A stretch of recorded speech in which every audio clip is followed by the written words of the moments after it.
का खास चुनावी बुलेटिन देख रहे हैं आप और मेरा नाम है प्रेरणा। बिहार चुनाव में अब 2 हफ्ते से भी कम का वक्त बचा है। ऐसे में दिन महत्वपूर्ण है क्योंकि हर दिन सैकड़ों तरह की चुनावी गतिविधियां हो रही हैं। एक तरफ मुख्यमंत्री नीतीश कुमार की वर्चुअल फिजिकल रैलियों की बाढ़ है तो दूसरी तरफ तेजस्वी यादव के चुनावी सभाओं का तूफान। वहीं बीजेपी की कमान जेपी नड्डा ने संभाल रखी है। एक अलग कहानी चिराग पासवान की भी चल रही है। आरोप प्रत्यारोप, कश्मीर जिन्ना विवाद के बीच बिहार का सियासी पारा भी चढ़ने लगा है। लेकिन इस हफ्ते बिहार का इलेक्शन फीवर अपने पीक पर था, इसलिए हमने सोचा कि क्यों ना आज आपको बीते हफ्ते की यानी कि इस हफ्ते की सभी चुनावी गतिविधियों से रूबरू कराएं। सबसे पहले वो खबर जिसने इस हफ्ते सबसे ज्यादा सुर्खियां बटोरी। इस बार के चुनाव में 2 तरह की रैलियां हो रही हैं, एक फिजिकल और दूसरी वर्चुअल। मुख्यमंत्री नीतीश कुमार दोनों ही मोर्चे पर डटे हुए हैं। दिन भर में 2 से 4 फिजिकल रैली करते हैं, वहीं 1 से 2 वर्चुअल रैली। इन रैलियों में कॉमन सी बात होती है, जैसे मुख्यमंत्री जी हर रैली में कानून राज वर्सेस जंगल राज का जिक्र करना नहीं भूलते।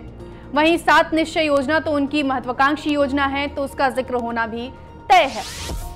इसके साथ ही लड़कियों को साइकिल, हर घर नल, स्टूडेंट क्रेडिट कार्ड, स्कॉलरशिप, सड़कों के जाल बिछ जाने के दावे के साथ भविष्य में 7 निश्चय पार्ट 2 को पूरा करने का वादा भी।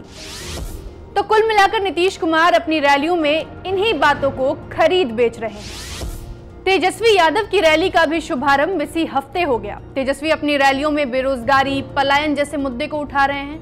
वहीं नीतीश कुमार को सत्ता से बेदखल करने का दावा भी कर रहे हैं। लेकिन एक अकेले तेजस्वी किस से भिड़ेंगे? हम ऐसा इसलिए कह रहे हैं क्योंकि अगले हफ्ते बिहार का सियासी पारा और हाई हो जाएगा। असल में बिहार चुनाव में प्रधानमंत्री की एंट्री अगले हफ्ते ही होने वाली है। 23 अक्टूबर को प्रधानमंत्री अपनी पहली रैली करेंगे। इसके बाद बैक टू बैक उनकी 3 रैलियां होंगी। 23 अक्टूबर को जहां प्रधानमंत्री सासाराम, गया और भागलपुर में चुनावी रैली करेंगे, वहीं 28 अक्टूबर को दरभंगा, मुजफ्फरपुर और पटना में। 1 नवंबर को प्रधानमंत्री की तीसरी रैली छपरा, मोतिहारी और समस्तीपुर में होगी। वहीं 3 नवंबर को आखिरी रैली सहरसा, अररिया और बेतिया में। इन सभी चुनावी रैलियों में प्रधानमंत्री मोदी के साथ मुख्यमंत्री नीतीश कुमार दिखाई देंगे। लेकिन तेजस्वी यादव के साथ राहुल गांधी कब दिखाई देंगे, राहुल गांधी तेजस्वी यादव के साथ कब मंच साझा करेंगे, ये इसका जवाब हमारे पास भी नहीं। नीतीश तेजस्वी प्रधानमंत्री मोदी के बाद अब बात चिराग पासवान की करेंगे। चिराग पासवान के लिए बीता हफ्ता काफी उठापटक भरा रहा। अपने पिता के अंतिम संस्कार के वक्त जहां चिराग बेहोश हो गए, वहीं अब होश संभालकर चुनाव की तैयारियों में जुट गए हैं। चिराग अब अगले हफ्ते चुनावी मैदान में भी दिखाई देंगे। हालांकि चिराग की मुश्किलें कम होने का नाम ही नहीं ले रही। चिराग जिसके बूते लगातार नीतीश कुमार पर हमलावर रहते हैं, प्रधानमंत्री मोदी के आशीर्वाद का दावा करते हैं, उसी पार्टी के दिग्गज नेता अब चिराग पासवान की पार्टी को वोट कटुआ बता रही है। लेकिन चिराग की प्रधानमंत्री मोदी पर अंधभक्ति बरकरार है। उनका मानना है कि बीजेपी के नेता मुख्यमंत्री नीतीश कुमार के दबाव में ऐसी बातें कर रहे हैं।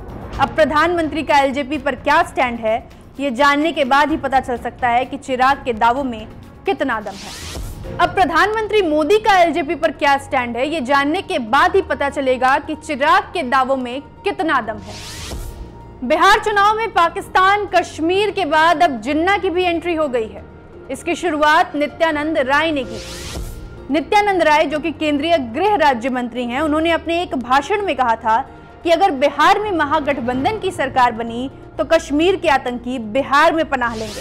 तो जाएंगे बिहार में अगर सरकार आरजेडी की बनेगी तो कश्मीर से किसान का पानी बहुत सफाया कर रहे हो, आकर बिहार की धरती पर पनाह ले लेगा।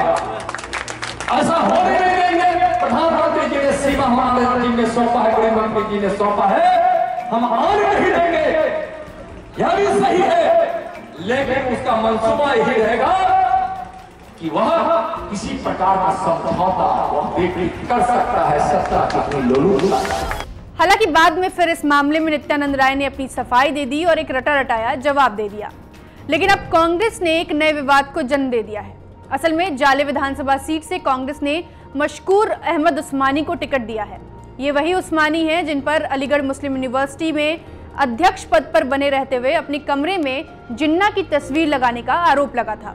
अब कांग्रेस ने इन्हें टिकट दिया है तो बीजेपी के नेता ये आरोप लगा रहे हैं कि कांग्रेस आखिर ऐसे देशद्रोहियों को टिकट क्यों दे रही है। देखिए, ये जवाब देना पड़ेगा कांग्रेस को, ये जवाब देना पड़ेगा बिहार में महागठबंधन के नेता जो उछल उछल के बोल रहे हैं कि मैं देश राज्य का नेतृत्व करूंगा।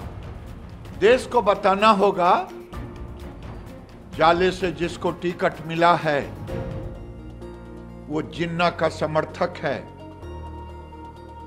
क्या कांग्रेस पार्टी और गठबंधन आरजेडी जो महागठबंधन है ये भी जिन्ना के साथ पूरी पार्टी पूरा बिहार का चुनाव जिन्ना के रास्ते पर?